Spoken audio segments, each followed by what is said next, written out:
Quería comentarles un poquito el tema para el cual Marta me comentó que estaba invitado. Quiero un poquito platicarles acerca de la experiencia en el Vaticano y sobre lo que había sucedido. Primero quiero hacer algunas aclaraciones basadas en lo que gente me preguntó. ¿Por qué no fue mi esposa? Porque se me hizo muy feo que yo iba a llevar a mi esposa a la cena y el papá no iba a estar con la suya. Ruti no estaba muy convencida, pero eso fue lo que le dije. La segunda, quiero decirles que el seminario fue realizado en el Salón de los Agustinos, que es como un cólel, ¿sí?, que está dentro del Vaticano, que responde a esa línea de los agustinos. Son varios grupos, varias corrientes. Los jesuitas son un grupo, los agustinos son otros, de San Agustín, de ahí viene la tradición, que es un cólel de lujo realmente maravilloso, como todas las cosas que vamos a encontrar allá. Otra de las cosas que quería decirles es que cuando comenzamos este encuentro, y ahora les voy a mencionar quiénes estábamos en este encuentro, lo primero que comentamos con el rabino que estaba sentado conmigo, que es el rabino Nilton Bonder de Brasil, del Río, un viejo mío de la comunidad en Tijuca, barra de Tijuca. Y entonces lo primero que comentamos es: esto no lo organizó ningún comité de damas judío, porque si hubiera sido así, hubiera habido galletas, hubiera habido café, hubiera habido fruta, y realmente allá no había nada. Entonces, por suerte nos dieron unas botellitas de agua, porque hacía muchísimo calor y estábamos realmente transpirando muchísimo. Esta idea viene, este es el primer encuentro internacional que se hace, y esta idea viene de una experiencia que se hizo ya desde hace 12 años en Argentina, en Buenos Aires específicamente, cuando el Papa Francisco todavía era sacerdote, tal vez era el arzobispo, pero no era todavía el Papa. Él juntó a un grupo de personas, entre las que había un rabino, que es el rabino Danny Goldman, de la comunidad Betel, un pastor, es decir, un sacerdote, que es Mariano Gallo, y un musulmán, que no es un religioso, sino que es una persona que profesa la religión musulmana. Él es diputado, y durante 12 años se fomentó a partir de este grupo, y se le dio al grupo el nombre de IDI, que significa Instituto de Diálogo Interreligioso. Y toda la intención de esto era poder hacer con que este grupo pudiera promover a través del diálogo una serie de ideas para la sociedad en la cual vivía. Cuando Francisco pasa a ser entonces el Papa Francisco, él realmente retoma esta idea con su gran amigo, que es Luis Almagro, que es el secretario general de la OEA, de la Organización de los Estados Americanos. Y surge la inquietud entre ellos de por qué no hacer de esto un tema latinoamericano. Es decir, si la OEA representa a los Estados americanos, ¿por qué no hacer de esto una actividad para los latinoamericanos y no exclusivamente como algo argentino? Y así es como surge esta invitación a este primer encuentro que se realizó en el Vaticano, y que tuvo la organización del Vaticano con la OEA. Por la parte de la OEA invitaron como representantes a muchísimos juristas, es decir, por ejemplo, de México me acompañó Alfredo Gutiérrez Ortiz Mena, que es uno de los 11 jueces de la Corte Suprema de Justicia, y que fue invitado por la OEA. Mi invitación vino por el lado del Vaticano, porque el Vaticano es quien invitó a los religiosos. Éramos 4 rabinos representando, digamos, a todo el continente, y había en total un grupo de 60-65 personas, entre juristas y personas religiosas. Había un representante del Islam también, que era un personaje laico, es decir, un profesor de la Universidad de Yale que vino invitado, y el resto eran, como les digo, la mayoría jueces, y estaba la vicepresidenta de Honduras, había también alguien del gobierno de Costa Rica, y había varios que eran de la Corte Suprema, de Panamá, de Argentina, de Brasil, de Chile, de Uruguay, en fin, muchísimos países. El encuentro fue promovido alrededor de un tema que está basado en una encíclica que escribió Francisco y que se llama Laudato Si. Laudato Si significa como, si lo tuviéramos que traducir, como Baruch Hashem. Vamos a imaginarnos que la traducción apropiada sería Baruch Hashem, porque se refiere a la creación del mundo, del planeta, y la responsabilidad que nosotros tenemos en relación al planeta. Lo podemos mencionar rápidamente como una cuestión ecológica, pero es un poco más allá de lo ecológico, porque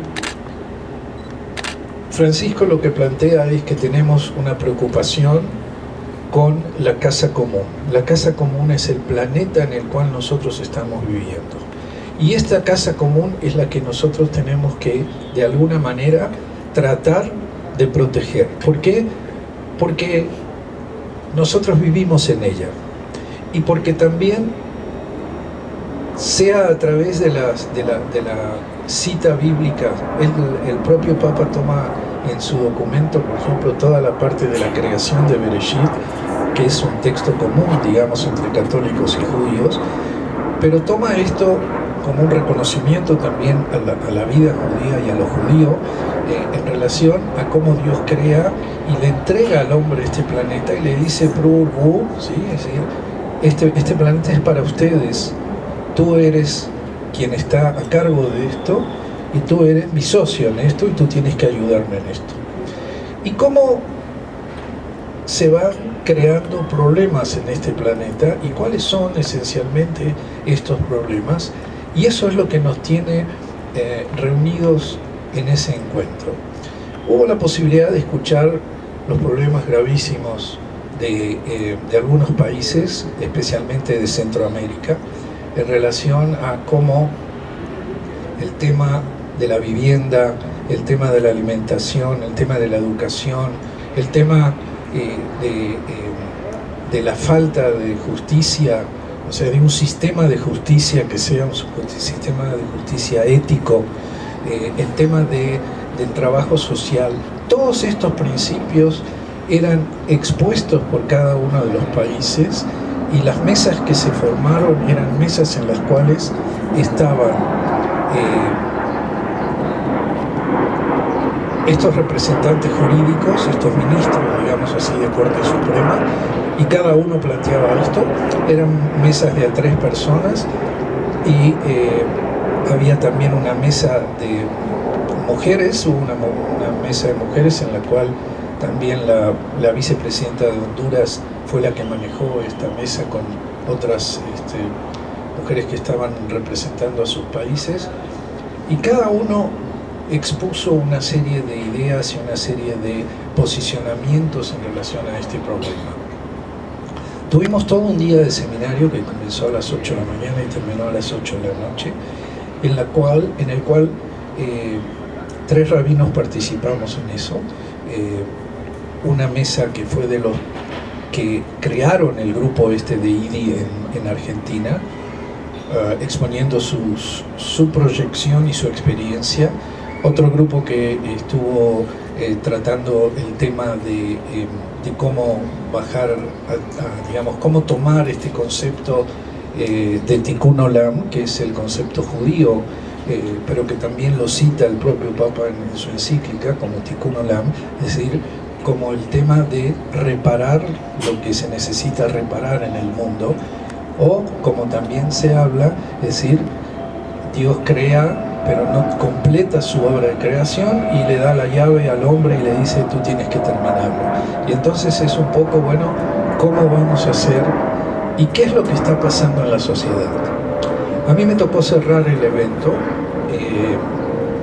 me tocó hacer como un resumen de todo el día y también proponer una serie de puntos para el próximo encuentro.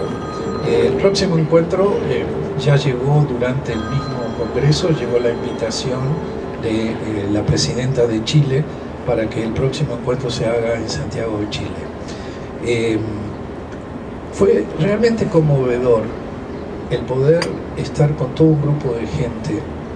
Para aquellos que creemos, y ustedes saben cuál es mi posición, y si no se las aclaro rápidamente, pero mi posición es la posición de que nosotros, como seres humanos judíos, estamos en el mundo insertados también en una sociedad mayor, y que nosotros tenemos que definirnos a partir de lo que somos, pero nosotros debemos ser parte de un mundo que es un mundo grande. Y nosotros tenemos que posicionarnos y participar en ese concepto, dando a partir de nuestra visión judía aquello que la sociedad necesita. Por eso acá, y no es propaganda, pero digamos, yo he fomentado en los últimos 10 años probablemente como línea principal de Betel todo lo que es el trabajo social, todo lo que es el apoyo a todos los grupos que necesitan de nosotros. Porque solo en la medida en que podemos ser buenos judíos, podemos ser buenos ciudadanos y podemos ser buenos seres humanos. Y también es exactamente lo opuesto. Solamente cuando somos buenos seres humanos podemos ser más completos como judíos. Y esto es parte de lo que se trató. Me tocó también plantear otro aspecto de la vida judía, que es el concepto de que nosotros no estamos descubriendo el mundo ecológico. El mundo ecológico es algo que está en la Biblia, es decir, los conceptos ecológicos son conceptos que desde la perspectiva judía no estamos hablando de un descubrimiento, no estamos ahora descubriendo que necesitamos cuidar el mundo, que necesita haber sensibilidad con las personas. Y si ustedes toman Shabbat a Shabbat, la posibilidad de leer la Torá, van a encontrar que ahí está justamente la gran mayoría de los puntos que las sociedades mundiales están hoy levantando como un nuevo issue, como una nueva preocupación, como un nuevo tema.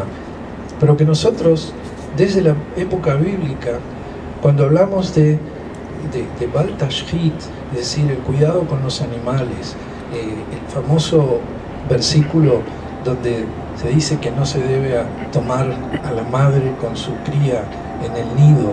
Todos estos son medidas que hablan acerca de la preocupación, la forma de Shejitá, cuando se acostumbraba siempre a matar a los animales a golpes. La ley judía hablaba de una halajá que lo que buscaba era proteger, dar al animal el menor sufrimiento posible. Podemos hablar de muchísimos de estos conceptos y podemos hablar de otro concepto también que es central en el judaísmo, que es el cuidado de la tierra. Cuando hablamos, por ejemplo, y lo leímos hace pocas semanas en la Torá, cuando hablábamos de Parashá Ki Tetzei, Ketabó, todas estas que decían, cuando uno sale a conquistar una tierra, había obligaciones que tenían los soldados, que eran obligaciones que están en la Torá. Dice que si vas a conquistar una tierra y hay árboles que son frutales y que te dieron de comer, no los puedes destruir porque hay gente que necesita comer de esto también. Y que si vas a entrar a un lugar, trata de no entrar por los lugares donde está sembrado para no arruinar posibles cosechas que sirven para alimentar a la gente. Fíjense que cuando hablamos de todas estas cosas, hablamos de principios que hoy la sociedad se está cuestionando en la forma en que las sociedades están funcionando. Pero nosotros tenemos el principio de que no se puede tener dos pesas y dos medidas. Tenemos las leyes que hablan justamente de que un buey y una mula no pueden jalar juntos el arado porque hay una diferencia de fuerza entre uno y otro, entonces que no es algo justo. Todo eso es un reflejo, son como temas que nos inducen a entender mejor la perspectiva de aquello que nosotros estamos tratando de llevar. Y entonces cuando vemos la falta de vivienda, cuando vemos la falta de justicia, cuando vemos la falta de una actitud de parte del hombre hacia lo que es la naturaleza, que finalmente nosotros vivimos acá. Y cuando nosotros nos quejamos de que lo contaminado que está, es porque en los países no se están respetando. Y en la medida en que nosotros dejamos de respetar eso también y aceptamos pasivamente, nos estamos haciendo cómplices de una situación que nos está cada vez poniendo en un estado de vida mucho, mucho más peligroso. Y entonces hablamos, por ejemplo, del concepto de Shabbat. Y el propio Papa lo mencionó, el concepto de Shabbat como un día de dejar de consumir, como un día de descanso. De la misma forma como el hombre, la propia Biblia, la propia Torah lo dice, Shemitah, ¿sí? Cada el séptimo año que la tierra tiene que descansar. Es decir, también la tierra tiene su reposo. Pero nosotros estamos en la cultura de que mientras hay, debemos ir consumiéndolo. Hasta que de repente, y cada vez está más cerca, no va a haber. Todo el tema atómico, todo el tema de las contaminaciones, todo el tema del uso de los ríos de forma tal que se arrojan desperdicios, a veces hasta desperdicios que son veneno puro, y que pasan justamente por áreas donde gente usa ese agua. Todo ese tipo de cosas, de repente uno escucha algunas historias que dice, bueno, esto parece de película, ¿no? Pero son reales. Y esto pasa inclusive en México. Entonces, todo este tipo de cosas que hemos discutido pueden ser un tema de soñadores. Yo cerré diciendo el encuentro que puede ser un tema de soñadores, pero que yo me sentía muy bien de estar con 67 soñadores más, porque creo que de a uno empezamos a hacer el cambio, ¿sí? Esto es como aquella niña que estaba en la playa y empezó a tirar esas, ¿cómo se llaman? Las estrellitas, estrella de mar, ¿no? Estrella, ¿sí? Empezó a tirar, entonces pasó un señor y que le dijo, estoy tirando ¿para qué? Para que pueda revivir, digamos. Y entonces le dijo, hija, dice, con una no haces la diferencia. Y la niña le dijo, esta sí le hizo la diferencia. Entonces, nosotros tenemos una obligación, nosotros tenemos una participación, nosotros tenemos que en cada país organizarnos y poder llevar adelante esto. En México, hace bastantes años, yo tuve la oportunidad de comenzar con la confraternidad judío-cristiana, con algunas personas que me da mucho gusto, porque la semana pasada mi amigo Carlos Aguiar, que era el arzobispo, ahora pasa a ser el cardenal que fue nombrado y probablemente, o casi seguro, es quien va a reemplazar a Rivera. Y me da mucho gusto porque trabajó junto conmigo en esta confraternidad, junto con el padre Manuel Olimón. Entonces, cuando nosotros vivimos tenemos que tomar compromisos. Y los compromisos tienen que ser tomados y actuados cuando es necesario. Fíjense, hay una historia de los Jajamim de Helen. ¿Sabes quiénes son los Jajamim de Helen? En la literatura judía hay un grupo de una ciudad en Polonia que es Helen, que se dicen que eran muy tontos. Y entonces una de las historias que se cuenta es que por Helen pasaba una carretera que se había roto. Entonces esa carretera, cuando terminó la carretera, había como un abismo de 20 metros y mucha gente, muchos carros, carretas que pasaban ahí, como no había señalización y no había nada, se caían. Entonces se juntó todo el grupo de dirigentes de Helen, y ¿qué es lo que decidieron? Que iban a hacer un hospital para ayudar a la gente que estaba abajo. Es decir, más o menos. Pero entonces, ¿cuál es el mensaje de esto? Es decir, eso no es resolver el problema, ¿sí? Es decir, lo que necesitamos es arreglar la carretera. Pero en muchos países crean ustedes que se está actuando justamente de esa manera, ¿sí? No de arreglar la carretera, sino que se está haciendo como una forma de estamos ayudando, pero en realidad no estamos resolviendo el tema. Entonces lo que creemos es que es un momento de atacar este tema y de poder llevarlo adelante. Hay gravísimos problemas de vivienda, hay gravísimos problemas de agua, hay gravísimos problemas de justicia. Todos estos temas son temas que queremos de alguna manera pasarlos a un denominador común, que es cómo entre todos podemos juntar fuerzas y tener una representación. Esto no tiene ninguno, alguien me preguntó el otro día, no tiene ningún contexto político, esto no representa, acá no hay políticos, ni nadie representa nada. Lo que nosotros representamos es un grupo de juristas y un grupo de religiosos, de ciudadanos, que lo que pretendemos es reactivar algo que sentimos que cada día está más perdido.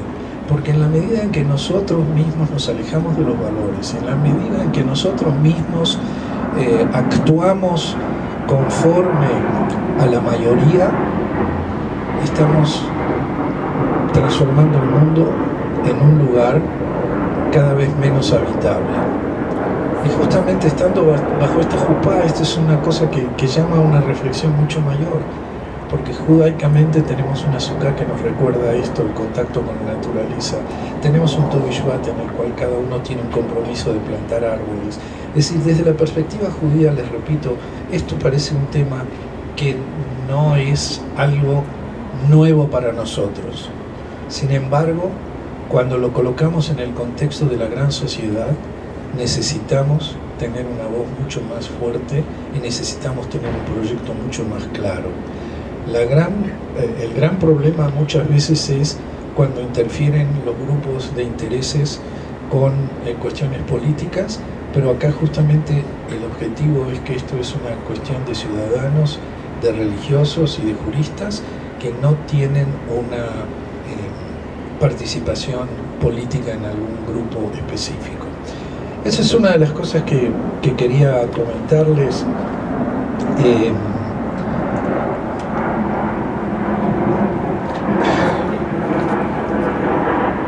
Yo escribí sobre esto un artículo que inclusive lo encontré hace 2 días, en 1980, en portugués está, todavía no tuve la oportunidad, donde todo lo que hablaba es que todo el tema de educación, todo el problema de educación que hay y todos los intereses que hacen con que no se permita desarrollar la educación en los lugares donde más se necesita. Nosotros en Betel tenemos este proyecto TAM que hemos iniciado hace algunos años, creo que lo máximo son 6 años que hemos iniciado, donde la gente que participa en esto, las mujeres que participan en esto, los estudiantes que vienen a apoyar de las escuelas como trabajo social, han llegado a llevar pares de zapatos, creo que ya, si no llegamos a 500.000, ahí estamos, 500.000 de pares de zapatos, se dice muy fácil, a lugares donde nunca usaron un par de zapatos. Eso es parte del ejemplo concreto de lo que yo les dije al principio, de lo que es mi posición, ¿sí? ¿Por qué? Porque estamos yendo, ¿sí? De la misma manera como decimos aquel que salva una vida es como si salvara la humanidad.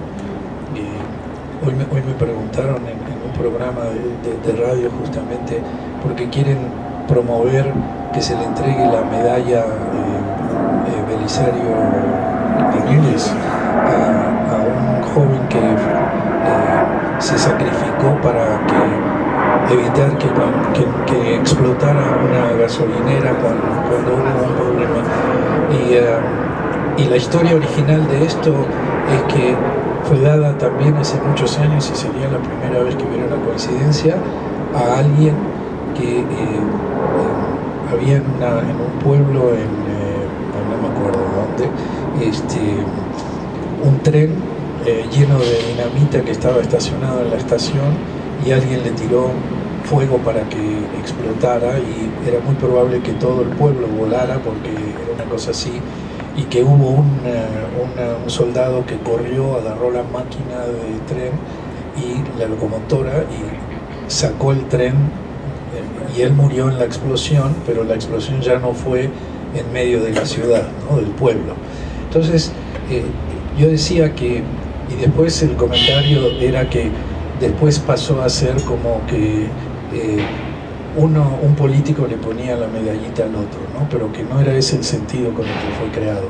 Entonces yo justamente mencioné este versículo, ¿no?, que este principio del Talmud, de la Mishnah, que dice que aquel que salva una vida es como si salvara a la humanidad. Y entonces ese es el concepto de reconocer a un ciudadano que hizo un sacrificio, ¿sí?, por algo que no es apenas él, no es apenas una medalla para él. Entonces yo creo que lo que nosotros necesitamos hacer es trabajar de una manera tal que podamos dejar una huella. Elie Wiesel, una de sus historias que contaba, y a mí siempre me gustó mucho, y fue con la que terminé también mi presentación, cuenta la historia de un mendigo que en un pueblo se paró en el medio de la plaza, en el centro de la plaza, y empezó a gritarle a la gente que pasaba todos los días, decía: no hagan esto, sean buena gente, ayuden al prójimo, hagan todas las cosas de bien, no estén perjudicando, sean honestos. Y pasó varias semanas todo el día en la plaza diciendo lo mismo, y nadie lo pelaba, la gente pasaba, nadie le prestaba atención, hasta que después de varios días una persona que sintió mucha pena por él se acercó y le dijo: oye, buen hombre, dice, mira, dice, llevas aquí semanas todo el día diciendo lo mismo, dice, ¿tú no te has dado cuenta que la gente no te escucha? Y el hombre le respondió, dice, claro que me he dado cuenta, dice, pero primero yo me vine aquí y estaba diciéndoles a ellos para que dejen de ser indiferentes y cambien, pero ahora lo sigo diciendo para que la indiferencia de ellos no me cambie a mí. Entonces creo que ese es el sentido de poder participar en algo que sea a favor, en este caso de nuestro México, pero a favor también de todo el planeta. Repito, desde la perspectiva como judíos, tenemos todas las herramientas, tenemos todo el fundamento de nuestra propia tradición, de nuestros propios valores, de aquellos valores que nos hacen ser lo que somos y lo que podemos ser mejores todavía, para poder completar esta tarea. Por eso participé en esto, que me encantó el desafío, y espero tener la posibilidad de continuar trabajando en esto. Estoy como organizador del próximo grupo que va a ser en Chile, y tengo la confianza también que podamos abrir esto a un grupo de gente que quiera acompañarnos de cada país para comprometerse a poder trabajar. El encuentro con el Papa fue muy simpático. Luego al día siguiente el Papa nos recibió a todos. Él hizo un statement de nuestro encuentro. También se le presentó un documento de aquellos principios y acuerdos que habíamos tomado, que se hará el próximo encuentro en Chile también. Y fue sumamente respetuoso. ¿Cómo mido yo el ser respetuoso? Después de muchos años de trabajo interreligioso, una de las cosas que uno siente es que en el momento en que se habla, cuando especialmente la parte católica, digamos, comienza a mencionar el concepto de nuestro Señor Jesucristo, ya no es interreligioso, ya es ecuménico, es decir, entre la Iglesia católica.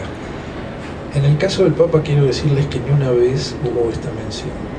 Hablábamos del Dios de la humanidad, es decir, cada uno respetando la posición y la visión del otro, entendiendo de que podemos estar transitando por diferentes caminos, pero que la meta es una meta común y los valores son generalmente valores que compartimos. ¿Por qué? Porque no hay una religión que sea en búsqueda del mal. Puede haber hombres que la transforman en eso, pero no los principios religiosos. Entonces yo creo que esto fue muy interesante en el encuentro personal que hubo posteriormente del Papa, que me dio mucho gusto, que le dedicó casi 3 horas a este encuentro, porque hizo cuestión de poder platicar con cada una de las personas que estuvimos ahí. Y toda la gente me pregunta, bueno, ¿qué pasó cuando habló contigo? Bueno, cuando yo comencé a hablar, me presenté y le comenté que venía de México, que traía un saludo de todos los mexicanos, que lo queremos mucho, etcétera, ya saben, toda la parte política. Y después de algunos segundos el Papa me dijo, pero su acento no es mexicano. Entonces yo le dije que me estaba esforzando para poder hablar como argentino. Entonces él se rió mucho y le dije que yo era originario de Buenos Aires. Casualmente vivíamos en el mismo barrio, a pesar de que no nos conocíamos, vivimos en la misma colonia, e inmediatamente el tema pasó a fútbol. ¿Por qué? Porque en esa colonia, en ese barrio, hay 2 equipos, San Lorenzo y Huracán. Y entonces el Papa me dijo, bueno, usted sabe que eso es una frontera donde usted vivía, ¿usted le iba a aquel o a este? Y entonces yo sé que él le va a este, ¿no? Y entonces le dije al Papa que era un pecador porque yo le iba a un tercero que es River. Y entonces estábamos muy divertidos, platicamos un poco más, me preguntó de México, me dijo que venía ahora un nuevo embajador del Vaticano, que viene de realizar un trabajo muy importante en África y que creo que va también a contribuir mucho a poder ayudar en esto al desarrollo de México dentro del tema de cuidar nuestro planeta.